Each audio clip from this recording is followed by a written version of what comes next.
안녕하세요, 선생님들. AI 아트 강의를 하고 있는 이믹스입니다. 이번 시간에는 AI 아트 활용하기를 주제로 강의를 해보려고 하는데요. 실제로 우리가 지금까지 배웠던 인공지능 창작 도구를 활용해서 학교 교육 현장에서 활용할 수 있는 이제 아이디어 등을 몇 가지 아이디어들을 가지고 실제로 요거를 한번 프로젝트를 직접 해보려고 해요. 그래서 오늘 이제 우리가 이야기할 거는 크게 세 가지입니다. 첫 번째는 인공지능 창작 도구를 이용해 가지고 수업 때 활용을 한다고 했을 때 이제 공통적으로 이제 할 수 있는 수행 절차들이 있어요. 그러한 이제 절차들에 대해서 조금 설명을 해 드리려고 하고요. 두 번째는 이제 초등학교 저학년 단계에서 활용할 수 있는 인공지능 창작 도구를 이용한 그림 일기 쓰는 것을 한번 같이 해보려고 합니다. 세 번째는 우리가 이제 맨 처음 지난 시간 이제 인공지능 창작 도구에서 맨 처음 배웠던 챗 GPT와 그다음 미드저니를 이용해 가지고 챗 GPT에서 소설을 쓰고 이것을 웹툰으로 바꿔서 한번 만들어 보는 프로젝트 요를 해보려고 해요. 그래서 요 두 가지 간단한 프로젝트를 직접 해보시면서 과연 이것들이 교육 현장에서 어떻게 활용이 될 수 있고 이것들을 가지고 또 다른 여러 가지 재미있는 교육 과정들이나 아니면 기존 학교에 있는 교육 과정에 인공지능 창작을 넣을 수 있는 굉장히 많은 아이디어들이 있을 것 같아요. 그것들을 만들어 보는, 같이 생각해 보는 것을 해봤으면 좋겠어요. 그래서 이제 AI 우리 아트 프로젝트, AI 창작 도구를 이용한 프로젝트에 대해서 이제 그 절차와 준비물에 대해서 설명을 해 보도록 하겠습니다. 일단 이제 요 우리가 AI 창작 도구를 활용해 가지고 이제 어떤 프로젝트를 수행하기 위해서는 크게 세 가지가 필요해요. 첫 번째는 이제 영문 번역. 우리가 이제 모든 대부분 챗 GPT를 제외하고는 대부분의 이런 인공지능 기반 창작 도구들은 이제 영어 기반으로 프롬프트나 명령어를 입력해야만 작동을 한다고 제가 말씀을 드렸죠. 그래서 요것들을 가지고 이제 사용하기 위해서는 일단 이제 학생들은 굉장히 이제 영어에 어려워하기 때문에 학생들이 입력하는 이제 그 명령어나 아니면 생각들을 영어로 번역해 줄 수 있는 번역기를 이제 쓰시는 게 좋아요. 그래서 이런 영문 번역기는 제가 이제 저학년, 물론 고등학생들도 사실은 파파고를 이제 추천해 드립니다. 파파고를 추천해 드리는 거는 별다른 게 사실 별다른 이유가 없이 파파고는 단어나 이런 것들이 어떤 뜻인지들 사전 내용들이 같이 나와요. 그러다 보니까 사실 요 과정을 하면서 영어 단어나 이런 교육들도 같이 이루어질 수 있다는 거죠. 그래서 요것들을 이제 파파고를 추천해 드리고요. 하지만 이제 긴 소설이나 이런 내용들은 파파고가 이제 처리하는데 조금 한계가 있을 때도 있어요. 번역의 퀄리티가 문장이 많아지면 많아질수록 구글이 조금 좋다라는 거가 이제 많은 사람들의 인식이기 때문에 조금 이제 영어 교육은 하지 않더라도 그냥 어떤 이제 우리의 작업이나 이런 내용들을 영어로 번역하거나 아니면 챗 GPT에서 나온 영어들을 한글로 이제 번역을 한다고 했을 때는 구글 번역을 이용하시는 것을 권장해 드립니다. 자, 그리고 이제 우리가 지난 시간에 굉장히 많은 인공지능 기반 창작 도구들을 이제 간단하게 살펴보고 실습을 해 보셨죠? 사용을 해 보셨는데 이제 이 도구들이 각각 그래픽적으로 이제 그려지는 특성도 있겠지만 실제로 이 학생들의 수준에 따라서 활용될 수 있는 것들이 조금 달라질 수 있을 것 같아요. 일단 이제 초등학생들 같은 경우에는 미드저니에서 물론 미드저니가 이제 가장 쉽게 어떤 그래픽을 생성해 내긴 하는데 미드저니에서 있는 이 디스코드나 이런 것들이 굉장히 빠르게 정보가 넘어가고 이런 정보들을 잡고 채택하기에는 조금 이제 저학년들 아니면 이제 초등학생들이 쓰기에는 어려운 게 있고요. 그 다음에 이제 또 다른 문제는 뭐냐면 이게 채팅이다 보니까 아무래도 사람들이 이제 막 입력을 해요. 입력을 하는데, 이 채팅에서 불건전한 대화나 이런 것들이 있을 수도 있어요. 물론 이런 것들이 지금 모니터링해서 없애긴 하지만, 그리고 이제, 여기에서 만약에 학생들이 자기 사진을 올려가지고 AI로 뭔가를 한다라고 했을 때, 미드전이나 이런 것들은 공개가 됩니다. 100% 공개가 돼버려요, 사진들이. 그러다 보니까 아무래도 개인정보나 이런 면에서도 조금 이제 어려운 면들이 있어요. 어렵거나 이제 그러니까 윤리적 측면이나 이런 거에서 조금 운영하기 어려운 측면들이 있기 때문에 가급적이면 이제 정보 윤리가 조금 교육이 되고 정체성, 그러니까 정보 윤리나 이런 것들을 스스로 조절할 수 있는 이제 능력이 있는 중고등학생들은 미드저니를 사용하는 것이 좋고요.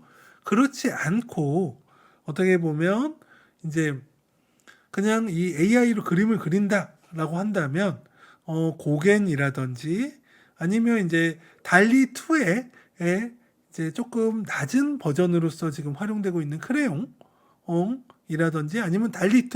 자, 요것들은 실제로 바로바로 이 결과물들이 저장돼서 확인할 수 있고 딱 입력만 할 수 있죠. 입력하거나 편집할 수 있기 때문에 이런 이제 어떤 틀이 갖춰진 도구를 사용하는 게 좋고요. 그렇지 않은 이제 조금 높은 수준에서는 이제 미드저니 등을 사용하는 것을 권장해 드리겠습니다. 하지만 만약에 이제 미드저니를 초등학교에서 사용을 하신다라고 한다면 이 미드저니의 프롬프트 입력들은 선생님이나 부모님이 해줄 수 있도록 지도를 하거나 아니면 수업 때 미드저니 창을 열고 어떻게 보면 학생들과 같이 입력하는 식으로 진행을 해도 될 것 같아요. 그래서 이거는 이제 교사와나 부모님이 얼마나 이거를 도움을 줄 수 있냐에 따라서도 창작 도구의 선택이 달라질 수 있을 것 같습니다. 세 번째는 이제 아마 이렇게 창작 도구로 만들게 되면 결과물들은 영상이 아니라 영상이 아니죠. 영상이 아니라 이제 그림으로 나오게 되는데 이 그림들을 이제 편집을 하거나 아니면 우리가 그림 일기라고 하면 그림이 있고 일기가 붙여져야죠. 근데 이제 이런 것들을 하는 일종의 이제 편집이 이제 필요해지는데요. 사실 이제 원칙적으로는 이런 편집을 하기 위해서는 포토샵 등의 이제 이미지 편집 도구를 사용해야 합니다. 그런데 사실 우리 이제 교육 현장에서 포토샵이나 이런 것들이 굉장히 비싸고 따로 구매를 해야 되는 경우가 굉장히 많아요. 그래서 실제로 이제 대학에서도 이 포토샵은 비싸기 때문에 모든 학생들한테 다 제공하지는 않고 요 관련 전공만 제공하는 경우가 많습니다. 그래서 우리가 이제 어떻게 보면 정밀하게 아니면 예술의 목적으로 활용하는 것이 아니기 때문에 저는 이제 어떤 이런 편집이나 이런 도구로서 마이크로소프트의 파워포인트를 추천해 드리고 있습니다. 마이크로소프트의 파워포인트는 아마 이제 선생님들은 아시겠지만 각 교육지원청 이름을 치시고 마이크로소프트 365 하면 모든 교육지원청들은 요 파워포인트나 오피스 365에 대해서 지금 구매를 해가지고 일괄적으로 학교에 지원을 하고 있죠. 그래서 학생들이나 이제 선생님들 모두 가지고 있는 도구 중에 하나이고요. 그 다음에 요게 이제 컴퓨터에 설치되지 않은 도구라고 하더라도 우리가 이제 오피스 365 해가지고 이제 웹 브라우저에서 작동이 되는 이제 오피스, 파워포인트, 워드 이런 것들이 이제 프로그램 설치 없이도 브라우저에서 작동되는 오피스 365도 있어요. 그리고 이 오피스 365 같은 경우에는 실제로 우리가 이제 유료 계정이 아니더라도 무료로도 이제 계정을 만들어서 사용할 수가 있습니다. 그래서 저는 이제 범용적인 목적에서 파워포인트를 권장해 드리고 있습니다.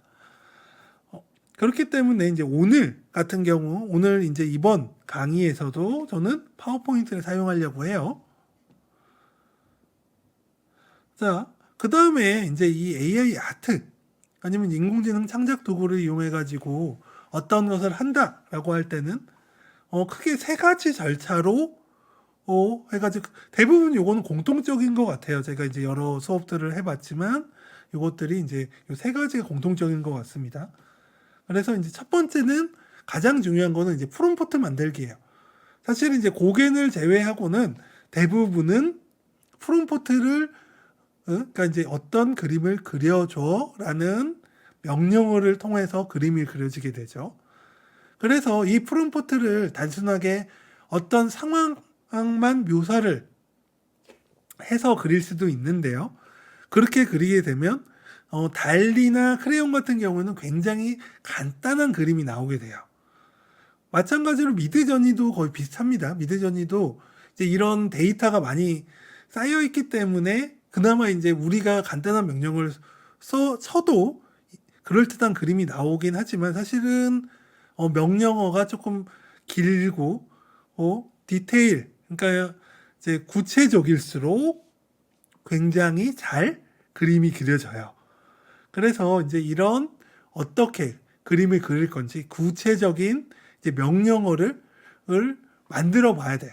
그리고 이 명령어는 꼭 영어 문장이 아니라 이제 기본적으로 어떤 것들을 우리가 생각해 봐야냐면 명령어에서 그림 스타일, 자 사진이냐 아니면 일러스트 이런 그냥 그림이냐 아니면 그림에서 어떤 이제 그릴 때 수채화냐 유화냐 아니면 어린아이가 그린 거냐 아니면 연필로 그린 거냐 이런 이제 그림 스타일에 대한 것들 그 다음에 이제 그림이 그려지는 상황 자 어떤 식탁 위에 있는 동물 아니면 식탁 위에 있는 고양이 등을 이제 그려지는 거 근데 이제 그 고양이가 단순히 캣이 아니라 어떤 고양이 노란색 고양이 검은색 고양이 파란색 고양이 뭐 이렇게 이제 색깔이나 줄무늬들이 있겠죠.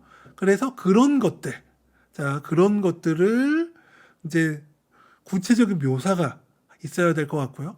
그 다음에 이제 가끔은 배경도 필요해요. 자 이렇게만 얘기하게 되면 하얀 바탕에 이제 그 모양을 그려주거나 검은 바탕에 그려줍니다. 그래서 요것들도 이제 예를 들어서 색깔을 검은색 배경, 하얀색 배경으로 할 수도 있고요. 아니면 나무로 만든 집, 아니면 이제 주방 위에 있는 테이블 이런 식으로 배경을 설명해 줘야만 아주 구체적으로 그림을 그려줄 수 있는 거죠. 그런데 이제 이런 것들을 구체적으로 생각하다 보면 어려울 수가 있어요. 그래서 이렇게 이제 어려울 때는 저는 이제 최근에 챗 GPT를 이용하게 되면 어떤 상황을 얘기해주고 그거에 대해서 디테일한 거를 붙여줘 아니면 그림을 그려서 묘사한다고 하면 어떻게 될까라는 질문들을 하게 되면 챗 GPT는 굉장히 많은 데이터들을 학습했기 때문에 그런 상황이면 이러이랬을 거야 라는 답을 알려주기도 합니다. 그래서 이제 이런 프롬프트 만드는 데에는 스스로 만들기도 할 수도 있고요. 스타일과 내용, 그 다음에 구체적인 묘사 할 수 있으면 배경 이 네 가지에 대한 것들이 들어갈 수 있게 이제 프롬프트 만드는 거와 그렇지 않으면 챗 GPT를 이용해서 이제 이런 것들을 조금 더 붙여줄 수 있는 거 이런 것들을 통해서 이제 프롬프트를 만드는 게 이제 첫 번째 단계고요. 자, 두 번째는 요 저작 도구의 특성. 자, 요 프롬프트를 가지고 실제로 이제 우리가 달리나 미드전이나 이런 데 입력을 했어요. 입력을 하면 결과가 나오죠. 결과가 나오는데 그 결과가 운 좋게도 한 번에 나올 수도 있겠지만 대부분은 어떻게 돼요? 요 결과물들을 가지고 선택을 하시거나 아니면 이 결과물이 나오도록 프롬프트를 수정해 주셔야 됩니다.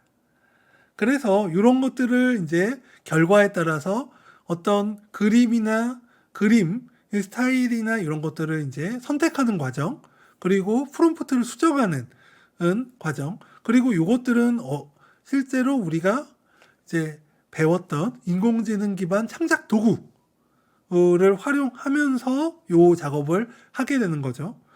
요 2번 작업 같은 경우에도 이제 이 인공지능 엔진들이 실제로 생성하는 시간들이 있기 때문에 굉장히 시간이 많이 갑니다. 예를 들어가지고 미드전이나 크레용 같은 경우는 약 그림 하나당 1분에서 2분 정도가 걸려요. 달리도 약 30초에서 1분 정도가 걸립니다. 그렇기 때문에 이제 그것들을 이제 그림 하나 아니면 명령 하나 수정할 때마다 이제 번역하고 하게 되면 이제 이 수정 과정들이 보통 5분에서 최소 10분, 그러니까 최소 10분에서 10분 정도는 잡아주셔야만 이제 이걸 할 수 있죠. 그리고 이제 만약에 이걸 수업 때 하신다라고 한다면 요 횟수를 조금은 이제 무한정으로 하기보다는 2번 아니면 3번 정도로 이제 약간 횟수를 정해 놓는 게 수업 시간에 맞춰서 그리게 하는데 도움이 될 수 있어요. 만약에 이거를 이제 학생들이 집에서 하게 된다라고 한다면 이제 제한을 안 두셔도 되겠지만 수업 때 쓰신다고 하면 제한을 거시는 것을 추천해 드립니다. 자, 요렇게 난 다음에 이제 그림이 나오게 되면 이 그림을 그대로 쓸 수도 있고요. 그렇지 않으면 이제 파워포인트에서 우리가 크랍이라고 해가지고 어떤 그림의 일부만 잘라 쓴다거나 아니면 이러한 그림들을 일부만 이제 잘라 쓴다거나 아니면 색깔을 바꾼다거나 아니면 스타일을 바꿀 수도 있어요. 실제로 이제 파워포인트에는 약간 스타일을 변화시키는 옵션들이 있습니다. 아니면 이제 색깔을 이제 투명한 색을 만들어 가지고 붙이게 할 수도 있습니다. 그래서 이런 것들을 이용해서 편집을 이제 할 수 있고요. 그림 일기 같은 경우에는 그림이 있고 그 다음에 글이 있어야겠죠. 그래서 그림만 이제 붙여 AI 창작 도구를 통해서 만들고 일기는 이제 파워포인트에서 쓸 수 있도록 이제 하는 것들이 필요하죠. 그래서 파워포인트에서 이제 특성에 따라서 편집하거나 배치하는 작업들이 필요하고요. 그 다음에 이제 파워포인트가 굉장히 좋은 게 우리가 이제 전환 기능도 있고 동영상도 만들 수 있습니다. 그래서 전환 기능을 통해서 어떤 자연스럽게 넘어가는 효과를 주고 이걸 영상으로 만들어서 유튜브 등에 업로드 할 수도 있어요. 그래서 그런 것들을 통해서 단순하게 어떤 파워포인트로 된 이제 발표 자료뿐만 아니라 프린트물로 만들 수도 있고 영상으로도 만들 수 있습니다. 그래서 이 파워포인트의 기능들을 이용해 가지고 그림을 이제 프린트나 영상으로 만드는 것들, 이런 이제 과정을 통해서 최종적으로는 이제 AI 아트 기반 프로젝트들을 수행할 수 있게 될 것 같습니다. 자, 그래서 요 세 가지 순서에 따라서 우리가 그림 일기 쓰기와 그 다음에 웹툰 만들기를 이제 해보려고 하는데요.